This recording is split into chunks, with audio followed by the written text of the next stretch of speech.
So, I'm going to talk about something a little different. I'm going to talk about essentially this coming age, essentially about trust and evolution and the future, and how essentially I've got this belief that within all of that, I think there's an inevitable loss of privacy that's coming upon us.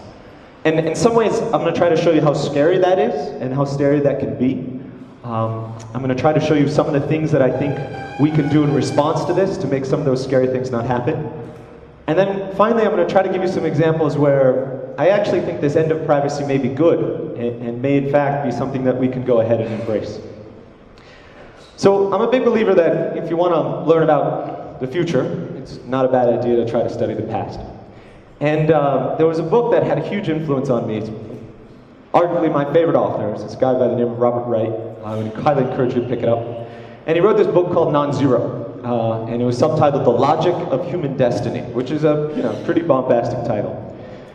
And so what is this logic behind evolution? And what he essentially states is this idea of non-zero sum interactions. And you're like, okay, what the hell's that mean? And in short, I'll illustrate by a little example.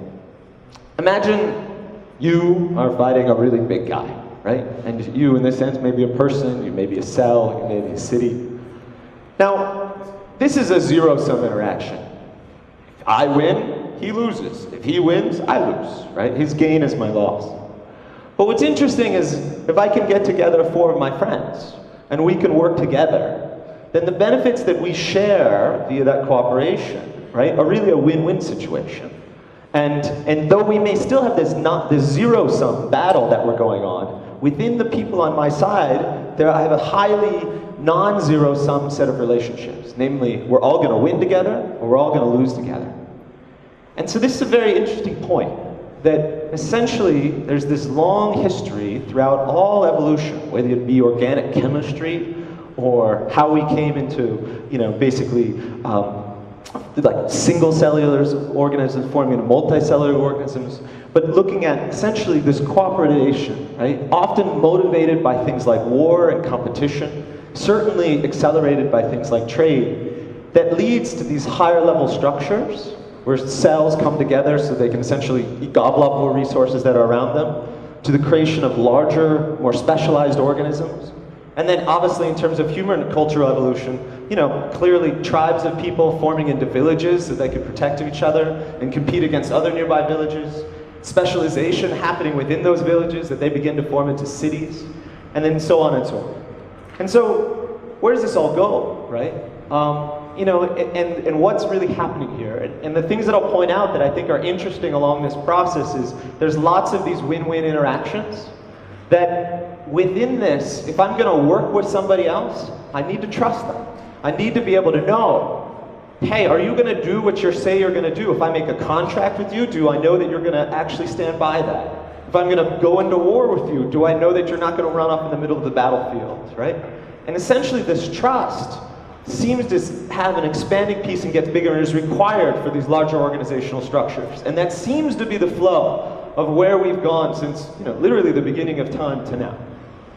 And there are a couple other little things that are interesting. I do this for security, but we all give up freedom as part of this process, right? The cells on my hand cannot independently decide they want to go somewhere else. They're physically endowed with me. Similarly, a city, which used to be a city-state and it used to have the ability to declare war on another city-state, can't do that anymore, right? We do this and we do these things at the level of countries now. And so inevitably there is a loss of freedom that seems to happen as these structures get bigger, and I think that's an important bit. So where does this go in the long run, right? And so, clearly these bigger organizational structures seem to be happening, and they happen over and over and over again. And it seems to be driven by interdependence. We all need each other. Threats, and honestly, things like viruses and terrorism. There's a great story in the book, essentially about how Italy became Italy, right? We used to think, you go see Sparta, or what was it, 300, and you think of it like Sparta versus Rome versus Athens. And like, how did all these city-states form into a country? And the answer is actually pirates, right? Pirates are the sort of, olden terrorists of their day. And what they would do is they would go up and down the coast of Italy, attack one city, maraud it, go stealing whatever they could, and they'd leave, right? And so basically the city-states of Italy got together and said, unless we have a unified navy that is patrolling all of the Mediterranean, we cannot combat this threat that seems to be taking advantage of our porous political boundaries. And so thus, once you put yourself under a unified navy with a unified military command, it's not that far that you then go to say, well, we need a unified political structure that governs us in the entirety. And I think it's very interesting, and clearly I think you can see where I'm going, that these things are certainly happening now, right? And with each terrorist attack, and as the tools that, you know, the bad guys use get better and better, and the technology and the level of destruction that they can create improves, we are giving up more and more trust, and we are submitting ourselves to higher degrees of verification. You know, and so out of 9/11 came the Patriot Act, which essentially said, hey, you can do wireless, warrantless searches across most of my information. Similarly, when the Mumbai attacks happened in 2008, this has inspired the creation of NatGrid, right? And so, you know, the thing as a technologist that I find interesting is, okay, what happens when technology meets these new trust systems, right, that are pushing us toward this? And one of the things that kind of inspired this talk was a newspaper article I read in the Hindu that was talking about one of the first pieces of intelligence that was found that was effective in finding the Mumbai terrorists. And essentially, the NSA, right after the attacks, called up the Indian government and said, hey, we have a set of telephone calls that happened inside of India into Pakistan, and here's the cell phone tower locations where those calls were originated. And that began to really boggle my mind, and I think should worry us in an interesting way, that the US government knows where each of us is right now, right? And we have no political control over them. And this is a part of integrating into the global cell phone network. You cannot integrate into that international dialing code unless you give up these privacy restrictions to the NSA that these things can be monitored. And this is where it begins to get scary.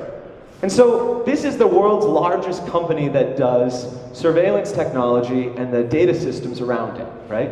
It's a group called I2, right? If you look at their mission statement, they empower government agencies to investigate, predict, prevent, and disrupt the world's most sophisticated terrorist threats, right? And right now, they basically brag that they're used by 150 countries and 400,000 security personnel worldwide. And I met with one of their investors, very much randomly in April, right? We were fundraising for Babajob, and we happened to run into this guy, and he's like, yeah, we have this company, we're really excited about it. Like, it's a technology platform that can take any public database. Public databases can be things like Facebook, your email accounts, all of the world's financial data, and integrate that with any private database, say the government's police records, prison records, and correlate that across all people, all social networks, all geographies, and all time. And when you begin to really comprehend this, it's mind-boggling, and this is what I begin to mean by the end of privacy, right? So this is a video taken off of their site, and it gives you a little sketch that essentially, you know, if you're a security operative, you can basically model a person, model every person that person's ever interacted with, had a telephone call, or was near, or shared a prison bunk with, and map that out on a timeline, right? And this is what they enable. And so, you know, if you think about the data set, you know, they're basically trying to solve this, you know, incredible information problem and turn that into something that's usable by security analysts. And so, you know, what they know, what they advertise on their website that they know and can correlate is simply mind-boggling. They can take all video facial recognition and license plate recognition footage and feed that into a real-time system. They can take all audio recordings of all cell phone conversations. They do it with biometrics as well. They basically can obviously suck out, you know, if you have a developer application on Google Plus or Facebook, clearly the government can suck out all that information just as easily as you can, you know, as some developer can. So clearly they're taking all of that. They're merging that with everything that's available in cell phone towers and all of these recordings, right? To basically make this entire picture, right? Which is effectively all of our lives, right? So, you know, just to sort of put a little more fear in you, right? Sorry to freak you out too much, but these guys have a lot of clients, right? The fact that they have 150 countries working for them clearly worries me, because what are there, 208 countries in the world? Amnesty International puts 96 of those on the list of human rights abusers, so do the math, right?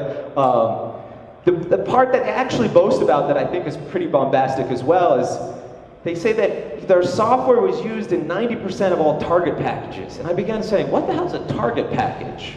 And a target package is the list of the people you want to attack with a predator drone, right? And so essentially they're using all of this information to basically correlate and figure out who's at the top of terrorist networks. Now, arguably, that's the job of the security personnel. So, and then, you know, this is a quote from a Romanian intelligence officer, like, you know, the vast amount of the data, all of these wiretapping records, and all these investigative reports, it would have been impossible for us to correlate without the power of the software. These guys just got bought by IBM last month. IBM has the biggest government services technology division in the world. Clearly, there's a lot of synergy. And so you look at who are their clients, right? The clients are MI5, MI6, the CIA, and now NatGrid in India. Now, what I think is interesting is if you go to the Home Ministry Affairs, Ministry of Home Affairs, the government India website, and you do a search on NatGrid, you find nothing. And so, you know, but to give you an idea how these things are in practice yesterday, we had arguably the most serious case of an illegal wrongdoing that happened on our site, namely where one of our job seekers was accused of theft. And so the employer brought in the cops, and the cops asked, what's that guy's telephone number? And this was at 10:45.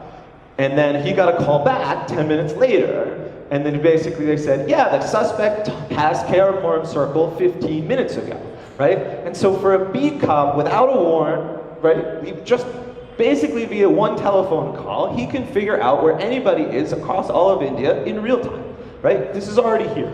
Second thing that's already here is in Bangalore, we have installed high-definition video cameras on all the major intersections. If you go to BTIS, this is already there, right?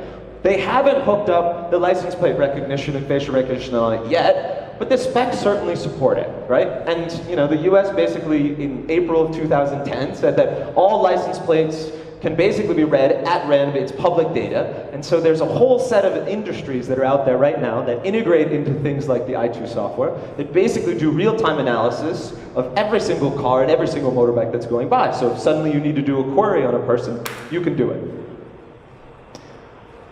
It's interesting to also view the Indian reaction to this, right? They're certainly looking around and, you know, it's like, again, the success of MIA in terms of matching the identified voice samples of conversations between Pakistan and comparing them against our existing database shows why we need NatGrid.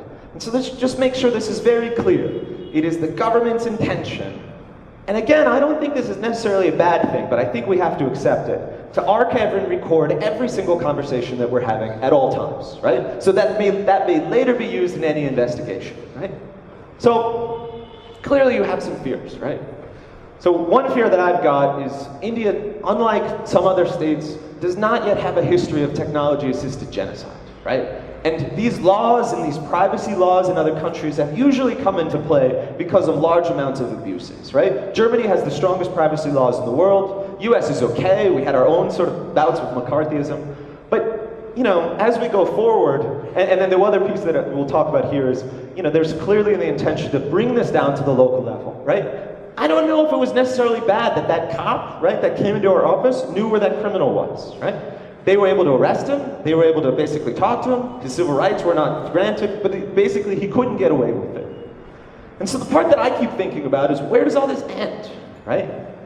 Again, if history is any guide, at some point, and this is horrible to think about, the technology of destruction will get to be so great that we will lose a city somewhere in the world to nuclear attack. And thus, we're just going to demand, if these technologies are useful, and these are the things that are keeping us safe, that we're going to say, sure, go ahead and verify every interaction that I have, right? Go ahead and, you know, share the data with all of these different governments, right? And go ahead and verify when I get on a bus or I walk outside that there is a stream that makes sense in terms of where have I been, what are the financial records that I have, whether there's anything that looks fishy via an automated process. And I'm positive, honestly, that unfortunately, as the technology of destruction gets better, we will simply give up these rights. And that may be okay, right? And so that's kind of where I want to end this. Oh, one thing. And so in such a situation where we have total openness, right? It's kind of WikiLeaks in reverse, where every single person is essentially revealing everything that they could possibly say to be an engaged member of society. And they're sharing that with the government. What are the rights that we can imagine, right? And so I would propose that it's important that I get to know, assuming that I'm not part of some criminal investigation, what the government thinks it knows about me. I know that this data is going to be riddled with errors, right? You know that there will be weird things, that somebody will be able to go and bribe an irreputable cop, and then suddenly there's a set of bad data that's in there with me. I should be able to have a right to that. And then additionally, I should be able to see who's looking at it, right? With this level, like, I'm not sure, it's one thing to say, listen, I want all of this data to be used because it's a powerful tool to combat it's a powerful tool to combat terrorism and find the bad guys. But it doesn't mean that essentially I want my neighbors to know all this data as well, or I want the beat cop to know all this data. And so there's this other right that I think is very important that we're going to need to fight for, which is essentially I need to know who's watching me, and I need to know who's looked it up. And I think even in the case of the highest levels of instruction, these are things that can still withstand some amount of scrutiny. So, but, I said that I was trying to give you a bright side, and I do think there are some real bright sides.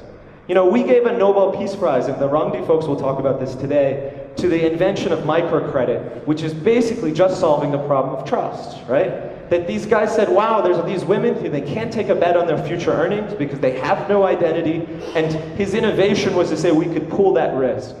And I think even in the case of the highest levels of instruction, these are things that can still withstand some amount of scrutiny. So, but, I said that I was trying to give you a bright side, and I do think there are some real bright sides. We gave a Nobel Peace Prize, and the Rangdi folks will talk about this today, to the invention of microcredit, which is basically just solving the problem of trust, right? That these guys said, wow, there's these women who they can't take a bet on their future earnings because they have no identity, and his innovation was to say we could pool that risk. If we could give people essentially the tools to verify themselves, to say, I can make a contract with you and it's now very difficult for me to walk away with that, literally people wouldn't need to get together with groups of 50 women to basically get a loan, right? They could just do it themselves. Additionally, I'm actually a huge believer in things like UID, given the potential that it can bring to basically allow the poor to be counted and allow the poor to get services that, all of us that have a PAN card kind of take advantage of today. And then finally, in terms of our own site, we run a informal sector job site that tries to get poor people better jobs. When we go talk to employers about what is it they want from their job seekers on our site more than anything else, it's references and proof of government ID. Again, these things are ultimately related to trust. And given that there's no other trust systems that are in place here, right, people earn less money. I am positive that if we can go ahead and integrate with folks like Aadhaar to say that this person has a UID, that person will earn more money. Because suddenly there's trackability and there's that degree of trust that can be established between the employer and the job seeker. And finally, I'll leave you with one thing, which is we can't go back, right? As much as we might like to essentially say, oh, we're all going to live in the village, and we're not going to engage, and we're not going to use our communication, and we're not going to travel, and we're not going to use a credit card, we can't. And so I think going forward, the only choice we have is to say we're going to live in a connected, independent, or interdependent, and trusting world, right? And these may be the price. The price may be that we have very little privacy, but I think in the end, it's probably okay, right? 99.999% of us are not going to be the bad guys, right? And if these tools in some ways are going to help us find them, that may be the cost, essentially, of living in this hyper-connected society that we certainly seem to be going toward. That's basically it. Thank you.